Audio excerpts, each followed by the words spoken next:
I'm Heidiy and this is my first episode speaking English, so I'm nervous and kind of scared, but here we go. Let's try. So I have done a Finnish speaking knitting podcast for a while now, almost 1.5 years, and now I feel that it would be great to broaden my horizon and start making English speaking episodes as well.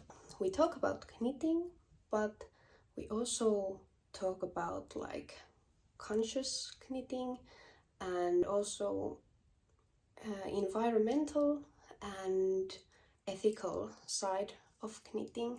Sometimes we unravel a lot of things and make something new from old yarns. But this is a safe space for everyone. I don't judge anyone, and I have a huge stash of yarn. And this year will be about stash busting for me mostly. I will buy yarn for some projects in January, but mostly I will knit from stash. So welcome to my stash busting journey and to my first ever episode in English. I would appreciate so much if you would leave a tiny comment or something and maybe encourage me with English speaking episodes so I don't feel so dumb. But yeah, I hate long intros, so maybe we should begin. Please have some coffee or tea or something nice to drink, and maybe a lovely knit or crochet. We don't discriminate here, so let's begin.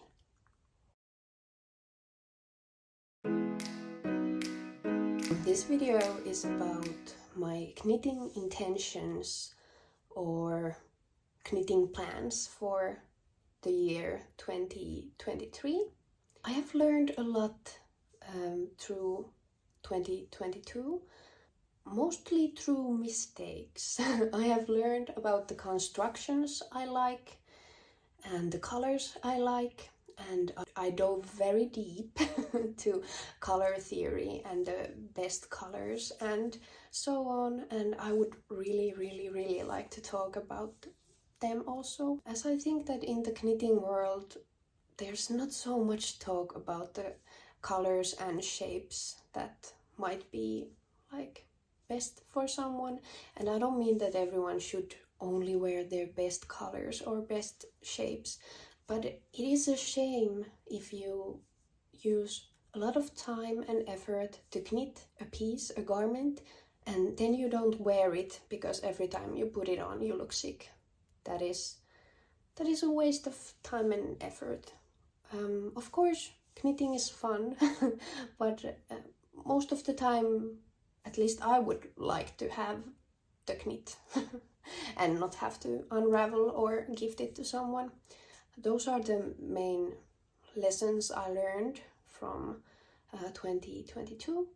And this year I would really like to be more intentional with my knitting and plan ahead more and words, and also like think of the construction and the color combination and how it pairs with my wardrobe, so it doesn't just stay in the wardrobe the whole year. So keep that in mind, and then we'll jump into the intentions and plans for this year.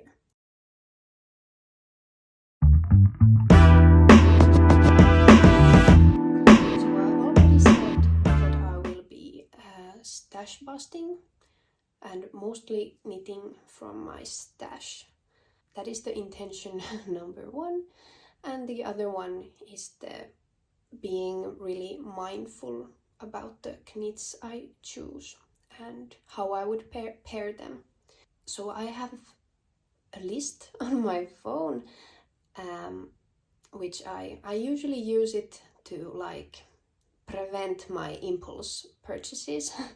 So if I see a beautiful pattern or yarn, I will list it up on my phone.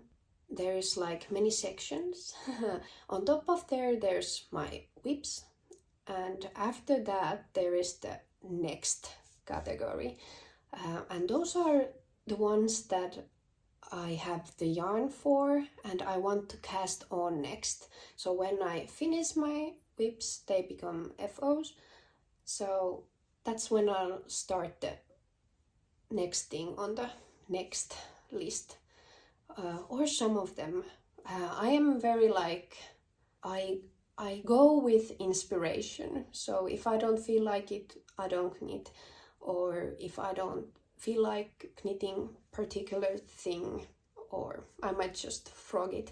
So how things feel has a really big importance to me. There's the list that I want to knit next, and I have the yarn. Then there is the next list, and I still have the yarn for it mostly, but then I just think that I want to knit the other things first, or they just might not be in the season or something. And then there is the next list, which has like some knitting dreams or things I want to have, but I don't have yarn for. So, but they are in the near future. And then there is a long list of things in different categories, like sweaters and cardigans and knitted tops and accessories and so on. Dresses, yes, that are just listed in the categories. So they are just there. I might revisit them, think if I want to do them, or I know that I want to do them, but I don't want to do them like during the next year. So there's that.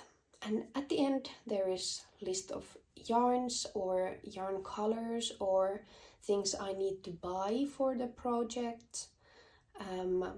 So yeah, I love lists. They make my brain sparkle. Have a sip. Cheers. Oh, I feel like my face is blushing and hot because I'm so nervous. But yeah, let's go to the first list on things that I will cast on after my current whips are done. First is the cherry dress. It's from Mykt by Sandnes garn. It's a magazine, and it is very simple and a straight lined dress that is knit with fingering weight yarn and silk mohair. And I have the yarn here. This is Sunday from Sandnes garn, and this is Tynn silk mohair from Sandnes garn as well. This was the colorway strawberry sorbet. I think that they are just made up names. I have the color codes as well. I will link them all down below. And I think this was like some dusty dark rose or something like that. And together paired they will be cherry dress. I just love the idea of it so much. I think this is one of my best colors. I always admire people who just wear neutrals and from head to toe and look amazing and feel happy, because I like them, but whenever I put them on I feel like blah. I like very soft, muted colors, but this is like amazing. Second one is Y top from Knitting for Olive. I almost said in Finnish because Y is said very differently in Finnish. It's called y, and I think that most other people don't know how to say it. It's y, and so it would be y top.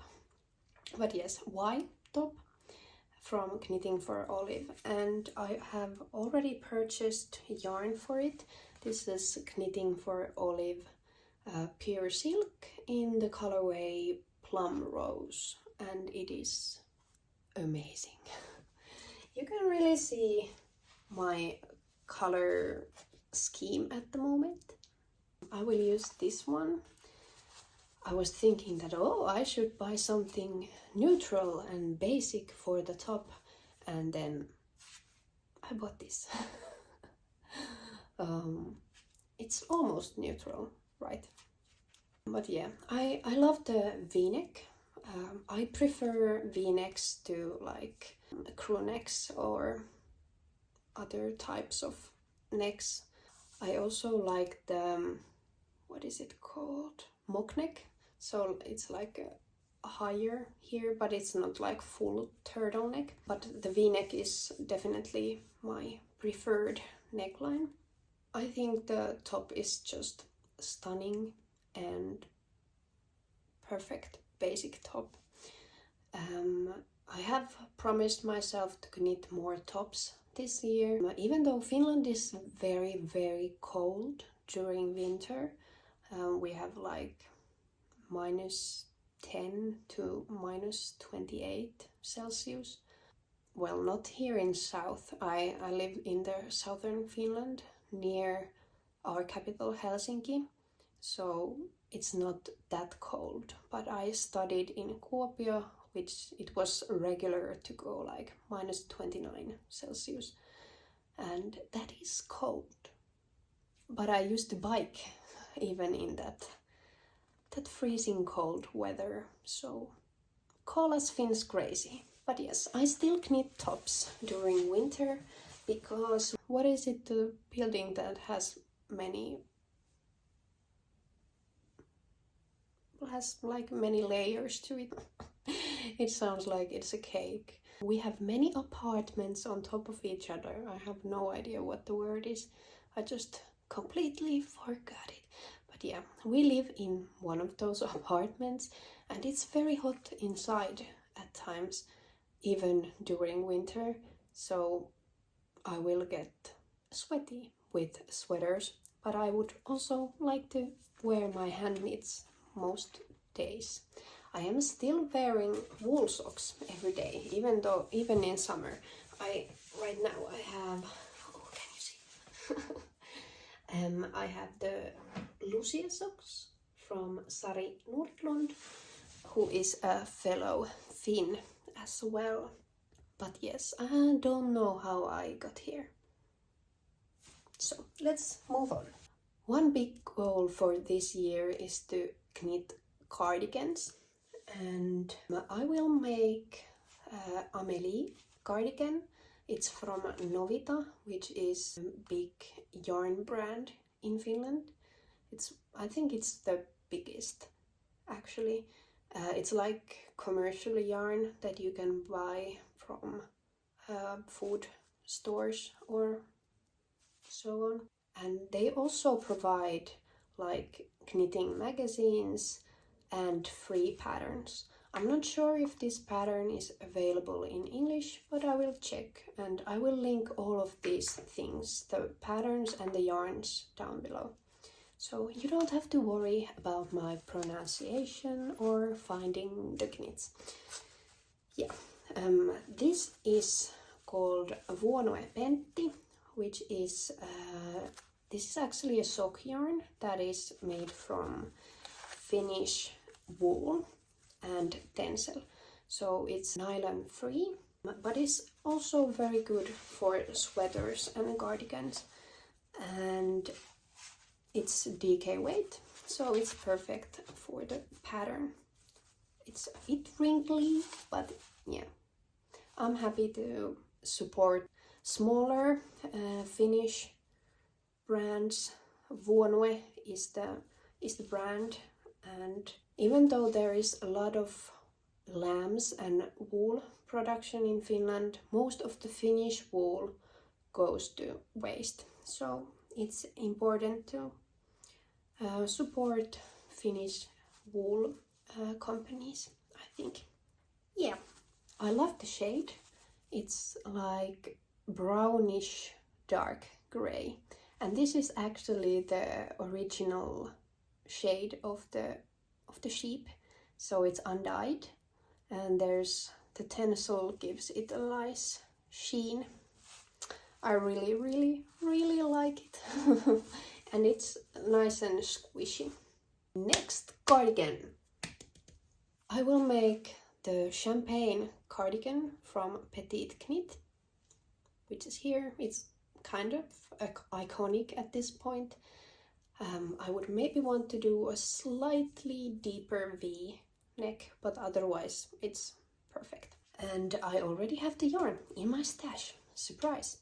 I have Cascade 220 and I have Knitting for Olive silk mohair.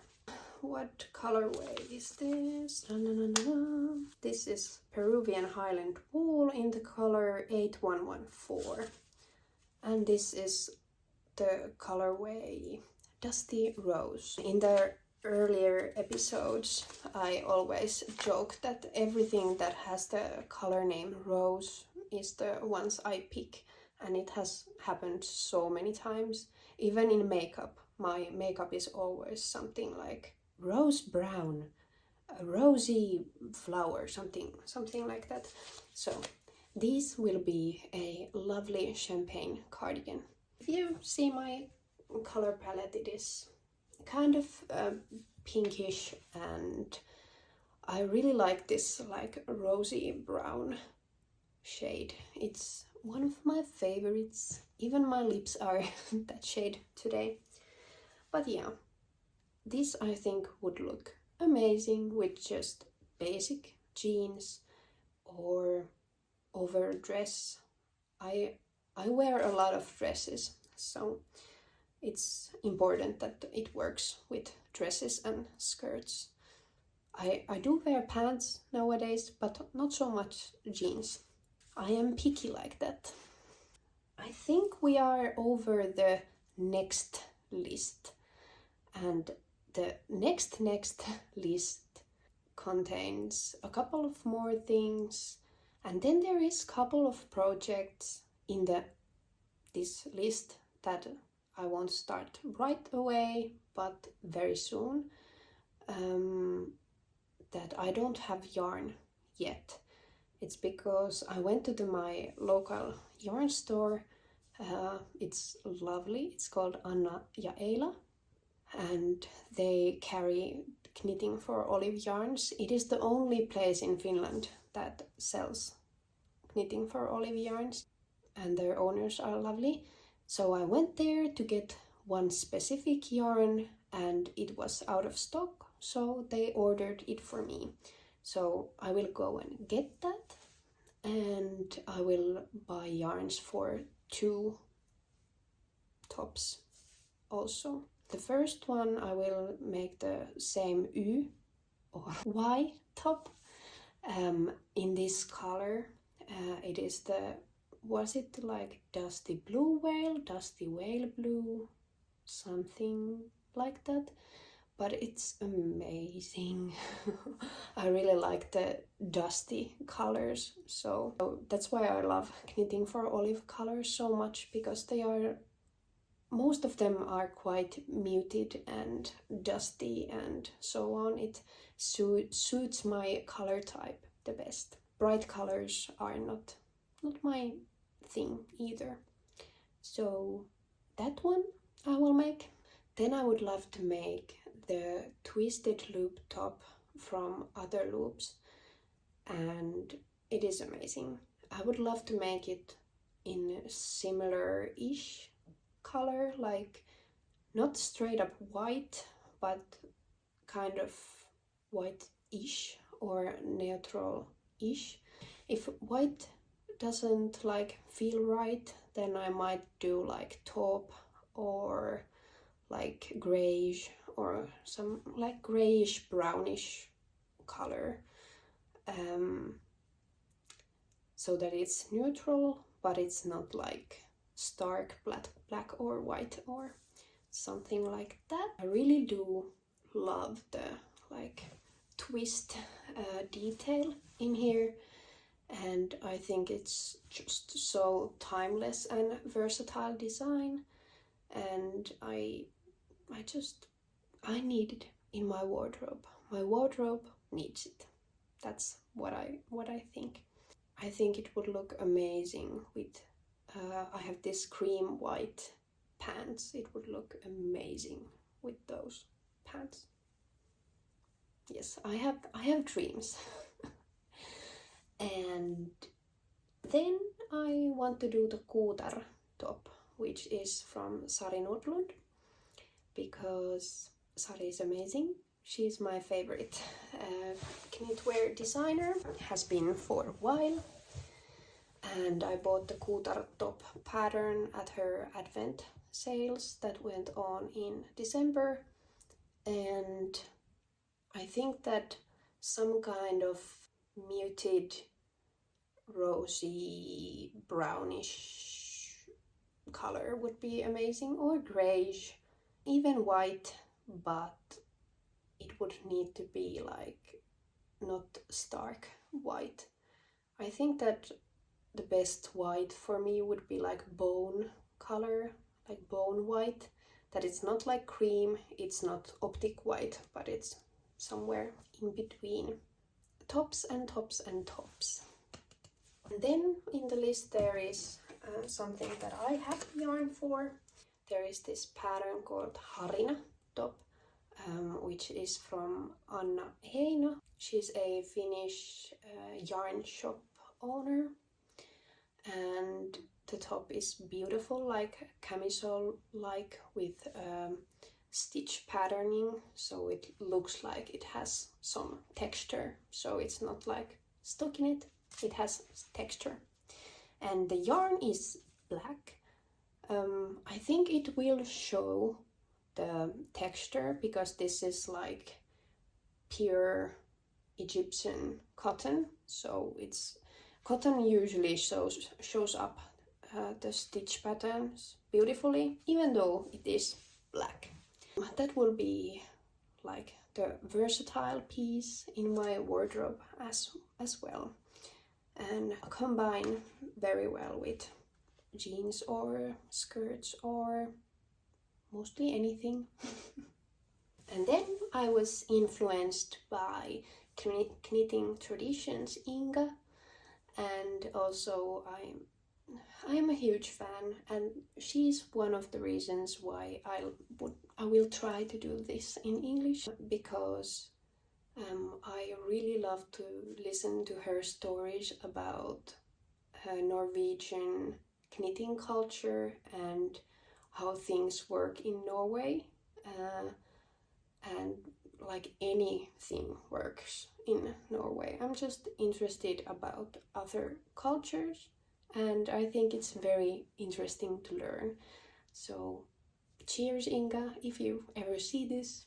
You probably won't. And I love your podcast. So she's an inspiration for sure. She was making me do this.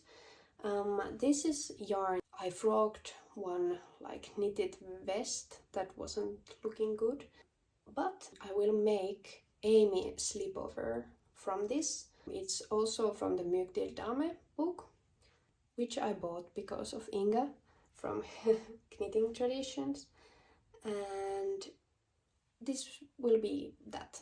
I have just enough yarn for it, and I think it will be nice and versatile, and also like nice warming layer on top of skirts or on top of dresses, or just like thin shirts, or to wear with white button up. But then it also matches very well with my beanie that is done in the same color. This is knitting for Olive heavy merino in the colorway Dusty Moose, which I think is hilarious. Hilarious color name. How can someone name their yarn Dusty Moose? What color is moose? I think they are brown, actually. We have a lot of mooses. We have a lot of moose here in Finland, and they sometimes cause like car accidents and stuff because they come to the road. But yeah, I don't think mooses are this color, but anyway, Dusty Moose. I love the color. It's not gray, it's not brown, it's something in between. I think that my coloring is somewhat neutral-ish, so I'm not very cold in my undertone, but I'm also not warm in undertone, so I'm somewhere in the middle, and I think this is perfect because it's not cool, it's not overly warm, it's something in between. Please tell me if you would like to have English speaking version of the color theory for knitters video that I made in Finnish, because it was a very popular video to my small knitting channel, but I think it would be very useful for knitters to know colors that suit them the best, because you will feel better when you wear the colors that suit you, and you will actually be able to wear your knits and feel good in them. And it's also one of the building blocks to more intentional knitting. But yeah, then we will have a sip of coffee or whatever you have. And if you haven't yet, subscribe. Please subscribe and like the video so you will see more of them in the future. So let's move to the dream section in the knitting. I would love to knit this year, but I don't have the yarn for it yet. First one is the Good Grandpa cardigan from Heidiy. I really love this design.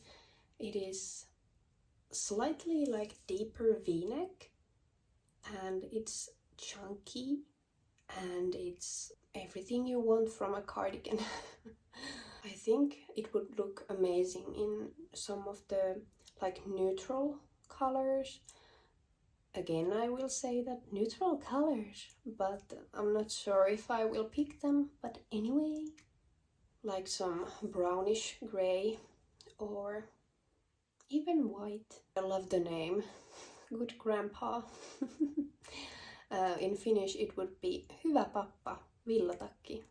That sounds so weird when you compare English and Finnish. But yeah, Finnish is weird, but I love it. Yeah, anyway, I think it would be perfect knit for the fall, and I like it. Next dream knit is Aurealia pullover from Sari Nordlund. Are we surprised? Not really. But yes, what is not to love in Sari Nordlund? Because she has size inclusive patterns in very various styles. I think the style is the same, but there is something for everyone, and she does very well written patterns. So Aurealia is a cable pullover. It's all over cables and a lot of bubbles and everything, and I love it. I want to have it. I would make this the classic white cable knit. Sari has used some sock yarn with nylon content in this, but I would probably pick something very woolly that is like 100% wool, maybe even Finnish wool, so I know that it would be like forever. I could use it forever. so that it doesn't like stretch out and so on. And I think that some like perfect white would be, again, not too cream, not too optic white, something in the middle. And yeah, I can see myself wearing that forever. Literally. I love cables. I love to knit cables and bubbles. I know I'm weird like that. That would look also very, very good just with jeans. Maybe I need to start wearing a lot of jeans. One of the sweaters that I'm very excited to cast on, but I don't have the yarn, is a Smilla sweater from Anne Wenzel. I have no idea if I said anything of that correctly, but look at it. Just look. It is perfect. Just so cozy and oversized and, I don't know, relaxed, but the cabling or the texture of it's just so amazing. I will probably buy Knitting for Olive yarn for this, for like the fall to winter season. I think the white is amazing. I might just knit this in white. It uses heavy merino and soft silk mohair from Knitting for Olive, so I might just stick to those yarns. I have used their colorway Sky in the Cardigan jumper that I'm knitting at the moment. It's from Knit, and I love her designs. There's a shout out to another amazing designer that is one of my favorites. Her patterns are like so, and they are timeless and minimalistic, but they have always some kind of little twist or something that is making them stand out. And they are usually or oftentimes reversible, which make them even more versatile pieces. That is the color that I'm talking about. I still have some whips on my needles, so I won't be casting on these right away, but I will do them when I feel like it. There is also some like smaller projects that I will probably do in the middle of all these bigger ones. I don't always commute because I work from home, but when I do, I have knitting, and when I sit together with friends, I knit, and in the evenings and in the mornings I knit. So I need something like small and portable, and then I also need something bigger and more time consuming. I will knit things from 52 weeks of easy knits during this year. Probably at the moment I'm knitting the balaclava. I have no idea how to say that, but I don't think anyone has a clue. Yeah, it will be amazing and chunky and awesome. And I will make a beret from there. It's just very basic black beret, and maybe some knee-high socks, because I like to wear skirts and it is -degrees in there, and my mom wanted mittens, so I think there is plenty of knitting to do, and I think I'll be set for this year. I have so many things on my list that it will probably take me 6 years to knit all of these, but I think that is the beauty of knitting. There is always things to knit, and there will be more beautiful patterns than you can ever make. But maybe I still knit when I'm 86 years old. So this was the first episode when I spoke English on the internet. So please leave some encouraging comments and tell about your knitting intentions and plans for the year 2023. And if you have some ideas or wishes that you would like to see me do, then you're welcome. Next time probably I will show my whips and FOs. So until then, you can follow me on my Instagram. It is already mostly in English, so you can see what kind of things I usually make if you're afraid of commitment to knitting podcasts before seeing what kind of things there is. And yeah, thanks for watching, and I'll see you soon. Bye!